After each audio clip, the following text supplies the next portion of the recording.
मैं किसान हूँ। लोग मुझे अन्नदाता भी कहते हैं क्योंकि पूरी दुनिया का अन्न से मैं पेट भरता हूँ। इसलिए जो लोग अन्न का सेवन करते हैं या रोटी खाते हैं वही मेरी वीडियो को अंत तक देखें। मेरा उगाया हुआ अन्न खाके जो मैं पूरी दुनिया को जिंदगी देता हूँ, वो पूरी दुनिया मेरी जिंदगी के बारे में कुछ भी नहीं जानती है कि मेरी जिंदगी कितनी कष्टदायी होती है। वैसे तो मेरी जिंदगी में बैल या फिर ट्रैक्टर आदि आ चुके हैं आजकल के जमाने में, लेकिन खेत के अलावा कुछ भी नहीं रखा और सारी जिंदगी मेरी इसी खेतों में निकल जाती है। लोगों के लिए अन्न उगाने वाला मैं अन्नदाता हूँ, लेकिन मेरी सारी जिंदगी कर्ज के बोझ के तले ही निकल जाती है। इसका मैं स्वयं जिम्मेदार नहीं हूँ, इसका कुछ और ही कारण है। मैं दिन रात मेहनत करके कड़ी मेहनत से सब्जियाँ फल उगाता हूँ, लेकिन इन सब्जियों को क्या रेट मिलता है मुझे आप नहीं जानते हैं। आप तो प्याज काटने पर रोते हैं, लेकिन मैं जब बेचने जाता हूँ तब मैं प्याज बेचने के लिए रोता हूँ। मैं इस दरिद्रता का कारण स्वयं नहीं हूँ, इसका कारण सरकार की गलत नीतियाँ हैं। कभी कभी तो प्रकृति भी साथ नहीं देती। सावन के महीने तक बरसात को देखता रहता हूँ, कहीं कुछ बादल आकर बरसात ही कर जाएं, वो भी साथ नहीं देते हैं कभी कभी। और मैं सिंचाई करता हूँ, इसकी लागत बहुत ही अधिक आती है और जो उपज होती है उसका कोई रेट नहीं मिलता है मुझे। बस फिर मेरी दुखी आंखों को फांसी के फंदे के अलावा कुछ नहीं दिखता और लोग कहते हैं कि देखो किसान ने आत्महत्या कर। मेरी फसल का तो रेट छोड़ो, जो मैं मेहनत करता हूँ दिन रात लगा रहता हूँ, वो मेरी मजदूरी भी वापस नहीं होती है इस खेती से। लेकिन मेरा धर्म तो किसानी है और मैं अपने धर्म से कभी भी विचलित नहीं होऊंगा और मैं दुनिया के लिए लगातार अन्न उगाता रहूंगा अपनी अंतिम सांसों तक। सारी दुनिया तो अन्न खाती है, तो वह मेरी इस दरिद्रता का ख्याल क्यों नहीं रखती है और प्रकृति भी कभी कभी मेरा साथ नहीं देती। यहाँ पर बस मात्र फसलों की रेट की बात नहीं है, क्या वो खाते नहीं है लोग या फिर उगाते नहीं। सरकार तो हमारी बात सुनती नहीं है, लेकिन जब हम सरकार के सामने अपनी बात रखने जाते हैं तो वो लोग हमें आतंकवादी कह देते हैं। बताओ क्या हाल है किसानों का। शायद कोई मेरी इस अन्नदाता की बात सरकार तक पहुंचा दे, इसलिए आप इस वीडियो के अंत तक बने रहिए।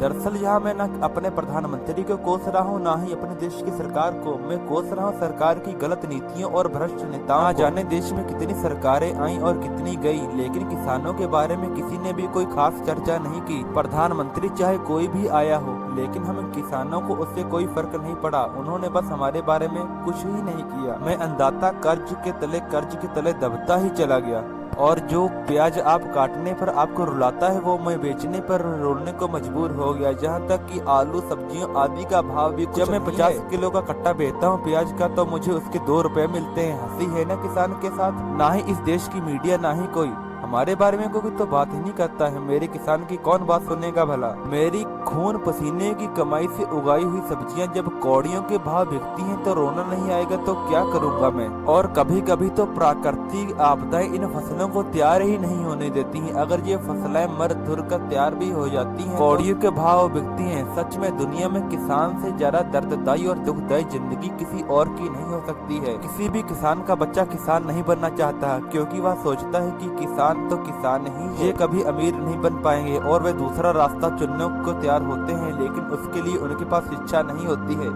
सूखे की मार तो आम हो चुकी है हमारे भारत में। घटता जलस्तर हमारे लिए और बड़ी समस्या है। जब खड़ी फसल सूख जाती है तो फांसी के फंदे के अलावा मुझे कुछ नहीं दिखता है। और हम इंसानों ने ऐसा क्या किया है कि हम किसानों को इतना कर्ज के तले ही दबना पड़ेगा और कब तक यह अन्याय होता रहेगा। और जो हम दिन रात कड़ी मेहनत करके फसल उगाते हैं उसका हमें सही रेट क्यों नहीं मिलेगा। आखिर कब तक ऐसा चलता रहेगा। अगर कोई किसान मेरी वीडियो देख रहा है तो वह मेरा दर्द समझ रहा होगा और वह इस वीडियो को जरूर शेयर करें। लोगों को पता चल जाए जो अन्न खाते हैं वो किसान कितनी मेहनत से उगता है और फसल उगाने के बाद बिचौलियों के सामने हाथ जोड़कर कहता है कि कोई भी सही दाम पर मेरी फसल खरीद ले। अगर कोई नहीं खरीदता है तो हमें यह फसलें अपनी सड़कों पर फेंकनी पड़ती हैं। यह हमारी फसलें मात्र नहीं हमारा खून। दुनिया में लोग हीरे जवाहरात सोनी चांदी के पीछे भी तो भागते हैं जो इतना कीमती होता है। दुनिया मेरी फसल की कीमत नहीं समझती है, जो लाखों करोड़ों में भी जो अन्य लोगों की जिंदगी है उसका 2 रुपए रेट भी नहीं मिलता है हम लोगों को। सरकारें लोगों को आपस में बांटकर धर्म के नाम पर तो वोट खूब लेती है, लेकिन किसानों का भी एक धर्म है। किसान अभी तक समझ नहीं पाए हैं। अगर सभी किसान इकट्ठे हो जाएं तो किसानी धर्म से बड़ा दुनिया में कोई धर्म नहीं है जो लोगों का पेट भरता है। किसानी धर्म वाले लोगों को भी कुछ न कुछ तो मिलना ही चाहिए ना। किसानों में ज्यादा एकता न होने के कारण ही ये सरकार और बिचौली हमारा फायदा उठाते हैं और हमारी मेहनत से उगाई हुई फसलों को कौड़ियों के दाम खरीद कर कर हजारों में बेचते हैं। जो किसान फसल उगाता है वह सारी जिंदगी रोता है और ना उगाने वाला उसे बेचता है और लाखों कमाता है। वीडियो अच्छी लगी है तो सब्सक्राइब कर लीजिए प्लीज।